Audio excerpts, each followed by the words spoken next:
Okay, yeah. Can you walk through the process when a patient comes in? Do you screen everyone, or do the physicians refer to you? How does that work? So the physicians refer.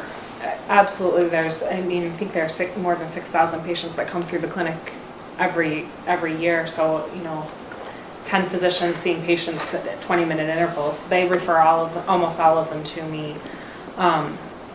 And they have screening processes. They use like a PHQ-9 or a GAD-7, so to assess for depression or anxiety. Sometimes it's a hunch. Sometimes it's that you're in tears and talking about some horrible circumstances with your doctor.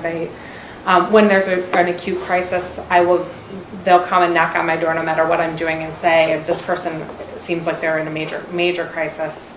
That doesn't happen very often, but on occasion, we need to try and get them into the hospital today is worthy of interrupting anything I'm doing, whether it's by phone or in person. But then from there, a lot of the time on the way out, I have a great front desk staff that will say, I see that there's a referral for Danielle. They help get them on my schedule.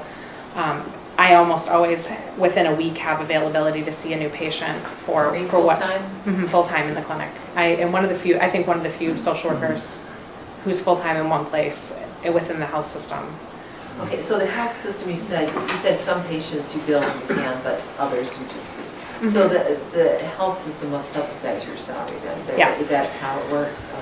Okay. Are you part of my PIP? No. I think you are. Okay, so, about 2 years ago, one of the faculty got a grant, and we're one of 8 states in the country that's partnering with CMS, and they are paying us upfront for social workers, like we have been to for PharmD people, for nurses, chronic care nurses. But it's only a 3-year program, and we're in the 3rd year now. So I don't know, nobody knows whether we're going to continue or not. And that's why in the past 2 years, including her side, everybody having social workers and PharmDs, and it's really been wonderful. Question is, will it continue when CMS has to decide? And what CMS wants to say is, do we save money by keeping people out of the hospital and out of the ED by paying more upfront? Which the preliminary evidence is that we are, but we won't know for a while. I think there are 2 parts to it. The cost savings part of avoiding certain levels and degrees of care that are costly, but then there's also, being new to the health system and new to what I'm doing and tracking insurance and what I can bill and what I can't bill, I would say that probably only about 10 to 15% of what I'm doing every day I can't actually bill for.